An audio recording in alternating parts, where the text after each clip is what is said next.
नमस्ते। आज हम बात करेंगे एक ऐसी कार की जो दुनिया बदलने वाली थी, लेकिन एक दुखद अंत का शिकार हो गई।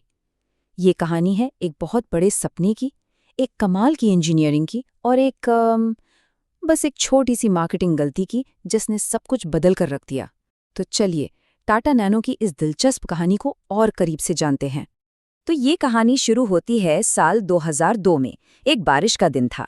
बेंगलुरु की सड़कें गीली थीं और रतन टाटा अपनी कार में एयरपोर्ट की तरफ जा रहे थे।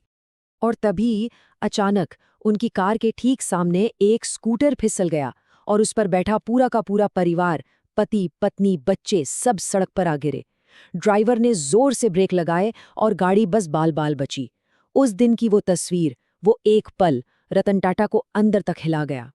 उन्होंने सोचा कि अरे भारत में तो करोड़ों परिवार हैं जो हर रोज अपनी जान जोखिम में डालकर ऐसे ही टू व्हीलर्स पर सफर करते हैं। बस उसी पल उन्होंने फैसला कर लिया कि वो इन परिवारों के लिए कुछ करेंगे। उनका मकसद था एक ऐसी कार बनाना जो सुरक्षित हो, किफायती हो और हर मौसम में आम भारतीय परिवार के काम आ सके। और बस यहीं से जन्म हुआ एक ऐसे सपने का जो उस वक्त लगभग नामुमकिन सा लगता था। चुनौती थी सिर्फ 1 लाख रुपए में एक कार बनाने की। इंडस्ट्री के बड़े बड़े दिग्गजों ने कहा ये हो ही नहीं सकता, लेकिन रतन टाटा पीछे हटने वालों में से नहीं थे। अब देखिए, इस लक्ष्य को पाना कोई मजाक नहीं था। टाटा की टीम ने सच में इंजीनियरिंग के कमाल कर दिखाए। उन्होंने एक बिल्कुल नया छोटा सा 624 सीसी का 2 सिलेंडर इंजन बनाया। ऐसा इंजन जो पहले कारों में देखा ही नहीं गया था। कॉस्ट कटिंग के लिए इंजन को पीछे रखा गया, जिससे केबिन में जगह भी ज्यादा मिल गई। एक डिजाइन टू कॉस्ट वाला फंडा अपनाया गया। मतलब पहले कीमत तय करो, फिर उसी बजट में हर एक पुर्जा बनाओ। एक वाइपर, सिर्फ एक साइड मिरर और पहियों में भी 4 की जगह सिर्फ 3 नट। ये छोटी छोटी लेकिन बहुत ही शानदार तरकीबें थीं लागत घटाने की। और इसका नतीजा क्या हुआ जरा सोचिए। सिर्फ नैनो के इंजन और ट्रांसमिशन सिस्टम के नाम पर 34, जी हाँ, 34 नए पेटेंट दर्ज हुए। ये अपने आप में इस प्रोजेक्ट की इंजीनियरिंग का सबसे बड़ा सबूत था। तो ठीक है, इंजीनियरिंग तो कमाल की थी। अब वक्त था इस सपने को दुनिया के सामने लाने का। सिंगूर प्लांट वाले विवाद जैसी बड़ी मुश्किलों से निकलने के बाद नैनो लॉन्च के लिए पूरी तरह तैयार थी और यकीन मानिए पूरी दुनिया की नजरें इस पर टिकी थी। हाँ, लेकिन लॉन्च तक का सफर वो बिल्कुल भी आसान नहीं था। देखिए, 2006 में पश्चिम बंगाल के सिंगूर में प्लांट का काम शुरू तो हुआ, लेकिन जमीन को लेकर बहुत बड़े विरोध प्रदर्शन हुए। फिर जनवरी 2008 में दिल्ली ऑटो एक्सपो में जब नैनो को पेश किया गया, तो जबरदस्त तालियों से हॉल गूंज उठा।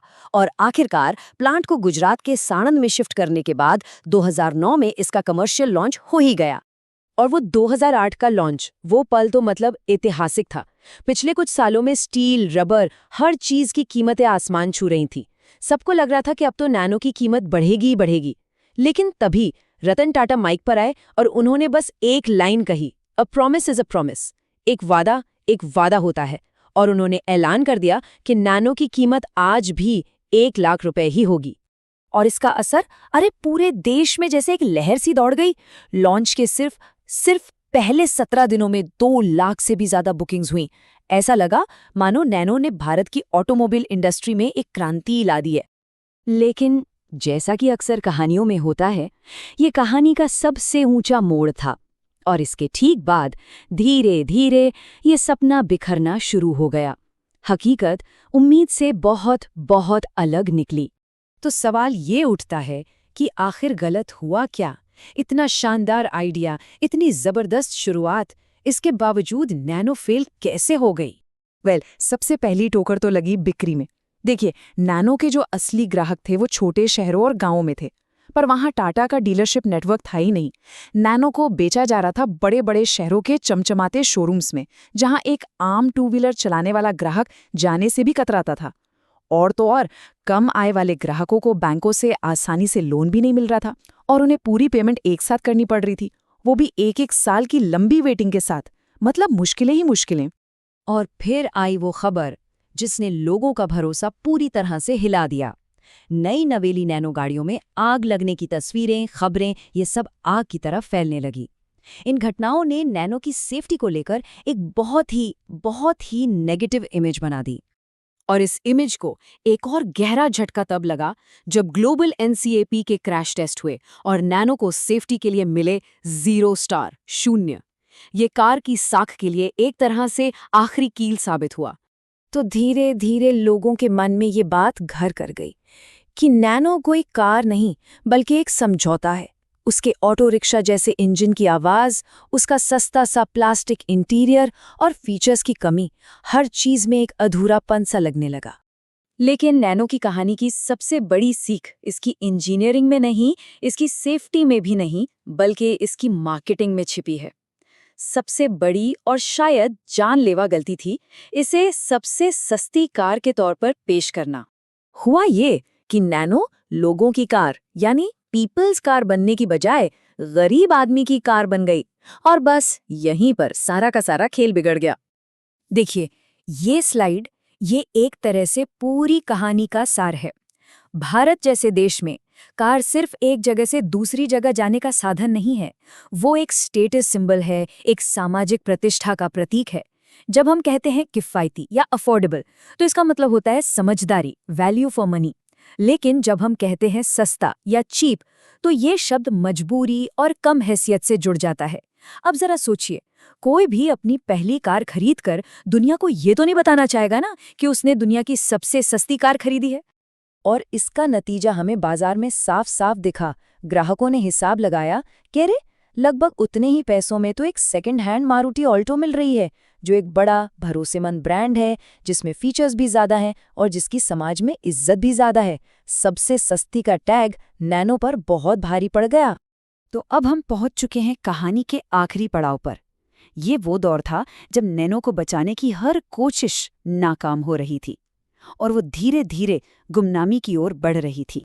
टाटा मोटर्स ने नैनो को एक यूथ कार या स्मार्ट सिटी कार के तौर पर रीब्रांड करने की बहुत कोशिशें की, लेकिन कोई फायदा नहीं हुआ। फिर नए फीचर्स जोड़ने के चक्कर में इसकी कीमत भी बढ़ गई, जिससे इसका वो सबसे सस्ती होने वाला यूएसपी भी खत्म हो गया। और फिर 2016 में टाटा ने ही अपनी टियागो लॉन्च कर दी, जो हर मामले में नैनो से कहीं बेहतर थी, और उसने एक तरह से नैनो को बाजार से बाहर का रास्ता दिखा दिया। बिक्री बस गिरती ही चली गई। और अंत में ये चौंकाने वाला आंकड़ा, फरवरी 2019 में, जो इसके प्रोडक्शन का आखिरी महीना था, जानते हैं कितनी नैनो बिकी? सिर्फ एक। जी हाँ, सिर्फ एक। जिस सपने की शुरुआत इतनी धूमधाम से हुई थी, उसका अंत इतनी खामोशी से हुआ। तो आखिर में ये एक बड़ा सवाल हमारे सामने खड़ा होता है, कैसे एक इतना नेक इरादा, जिसके पीछे इतनी शानदार इंजीनियरिंग थी, सिर्फ एक गलत शब्द सस्ता की वजह से फेल हो सकता है? टाटा नैनो की कहानी असल में मार्केटिंग, इंसानी मनोविज्ञान और हमारी अपनी आकांक्षाओं के बारे में हमें एक बहुत बहुत गहरा सबक सिखाती है।